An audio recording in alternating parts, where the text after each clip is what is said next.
Sejam bem-vindos a mais um ao final da semana. Hoje queria falar convosco de dois pontos. Queria falar convosco acerca dos 50 anos do Partido Socialista e depois queria falar convosco acerca do 25 de Abril. Indo, portanto, aos 50 anos do Partido Socialista, eu penso que o Partido Socialista teve um papel positivo no início do processo democrático português.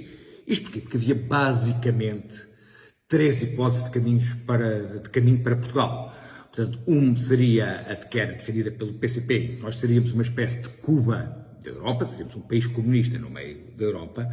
Depois havia uma que era defendida pelos militares de Abril, especialmente por Melo Antunes, em que nós seríamos, digamos, um país não alinhado, uma espécie de Jugoslávia, portanto, em que teríamos feito o nosso caminho de socialismo diferente, digamos assim, também era uma opção claramente terceiro-mundista. E depois havia a opção que nós nos devíamos procurar juntar às democracias ocidentais, que são os países onde existe mais liberdade, são os países mais desenvolvidos, eram os países na altura da Comunidade Económica Europeia, e foi esse o caminho que decidimos fazer. E, digamos, algum do mérito do Partido Socialista foi em ter, sem qualquer tentação de outro caminho, optado por este. E fez-o de uma maneira muito clara quando foi o chamado Comício da Fonte Luminosa. O Comício da Fonte Luminosa foi dizer não a qualquer caminho que fosse feito ao lado daqueles que defendiam as ditaduras de esquerda.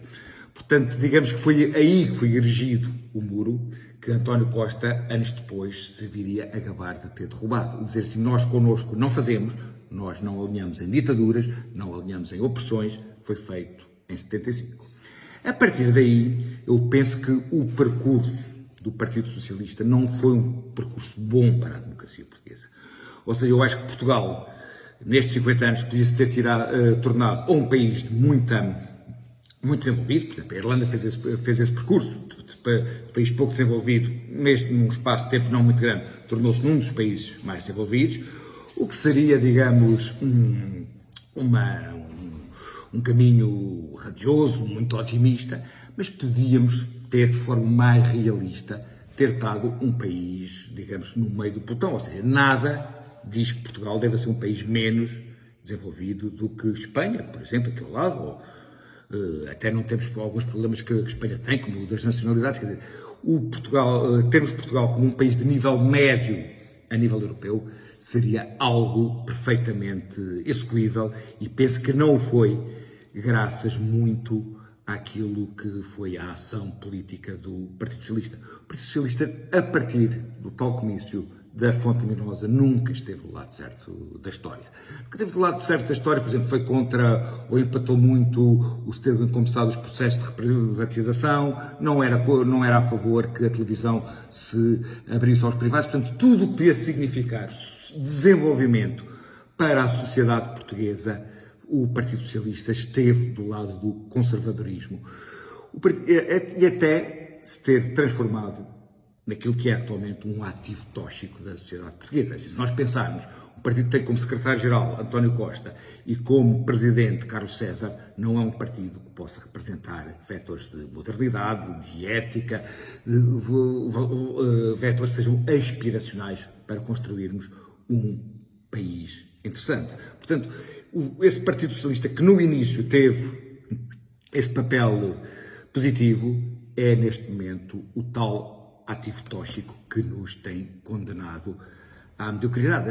Até se nós pensarmos, eu penso que há dois tipos de português. Há aquele tipo de português que, insatisfeito, que quer fazer pela vida, que abandona a aldeia, vai para a França, ou que fez os descobrimentos. E depois há aquele tipo de português chique, esperto, invejoso, mesquinho. E o Partido Socialista, atualmente, é esse vetor da sociedade portuguesa. Okay? Depois queria falar um bocadinho do 25 de Abril. É assim, o 25 de Abril nós associamos, e bem, à democracia. Ora bem, a democracia, para mim, que eu tinha 3 anos quando foi o 25 de Abril, é uma coisa tão natural como respirar. Quer dizer, mesmo para as pessoas da idade dos meus filhos, por exemplo, aquela discussão que às vezes se diz entre democracia e liberdade, é uma coisa que não faz sentido nenhum. Ou seja, neste momento, na Europa Ocidental, é inconcebível termos um modelo que não seja o da chamada democracia liberal. Portanto, nós tivemos um governo que foi apoiado por um partido marxista-leninista mais retrógrado da Europa, foi o caso português, eu não me senti ameaçado por isso. Nunca se achei que não entrar em casa, prender e levar para um gulag. Ora, os suecos atualmente têm um governo que é apoiado pela extrema-direita e não se sentem ameaçados por isso. Em Itália também existe um governo da direita radical e ninguém se sente ameaçado por isso. Mas aquelas coisas de lançar espantalhos como se a democracia pudesse estar agora em perigo é uma coisa papapau, não é um perigo real neste momento. Quer dizer, o nosso perigo real neste momento é aquilo que nós estamos, que é o do pântano da mediocridade. Estamos há 30 anos, digamos, praticamente sem crescer, em que temos os nossos melhores a ir para o estrangeiro e tudo mais. Esse é que é o perigo real para nós, enquanto projeto de país. Pois bem, para mim essa democracia, que é o que me permite estar aqui a falar, que é o que me permite a liberdade de associação, tudo mais, é algo que é inquestionável. Quer dizer, e essa democracia tem como, digamos, como fonte de legitimidade o voto popular, enquanto uma ditadura tem como fonte de legitimidade a coação. Portanto, a esse nível, penso que ninguém de bom senso tem aqui qualquer dúvida. Agora, uma coisa que eu não gosto, e que por quem tenho desprezo, que é os chamados donos do 25 de Abril. Aqueles que acham que podem aferir o pedigree de quem pode ou não desfilar na Avenida da Liberdade. Normalmente são pessoas cujo conceito de democracia e de liberdade são muito fracos. São pessoas que normalmente são pessoas muito tacanhas, muito pobres de espírito e que se acham, se arvoram digamos, nesse direito de achar que quem é que é merecedor ou não de galões de 25 de Abril. E conforme disse, em relação a essas pessoas tenho grande desprezo. E houve 2 anos de 25 de Abril que me fizeram ainda dissociar mais desse tipo de pessoas, dizer eu não quero estar ao pé desses gajos, entre aspas. Um foi em 2020, quando estávamos todos em pânico, entre aspas, com a pandemia, em que não me deixavam sair de casa, que cada um de nós estava sequestrado em casa. Eu ainda era no início da pandemia, pensei, estamos aqui todos por um bem comum, ou seja, nós ainda não sabemos muito bem o que é que isto do vírus vai dar, portanto estamos aqui todos solidariamente, e houve as comemorações do 25 de Abril, em que Ferro Rodrigues dizia, então havemos de ir mascarados para o 25 de Abril, uns é que parece que ainda andam mascarados e que agora é que se tiram à máscara, uma conversa tão rasca, e ao mesmo tempo a prepotência que estava ali.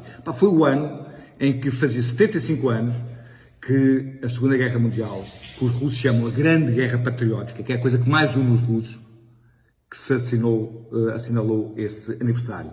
E a altura, é a data mais assinalada na Rússia, uma grande parada e tudo mais. Não houve comemorações nos 75 anos.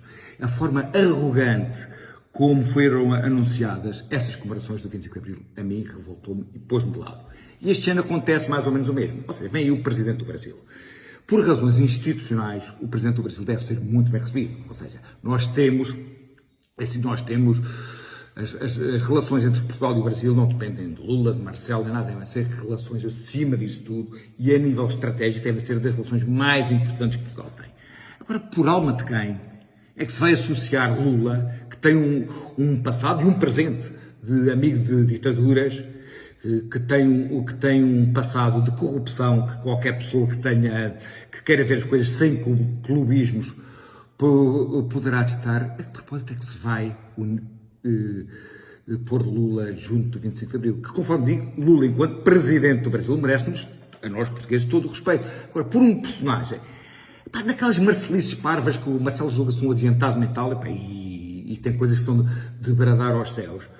Portanto, a que propósito é que temos Lula nas comemorações do 25 de Abril? Mais uma vez, é o tal espírito de que aos donos do 25 de Abril, há aqueles que acham que aquilo é uma quinta deles.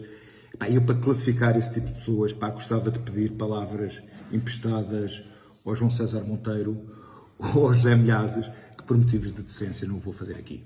Até para a semana.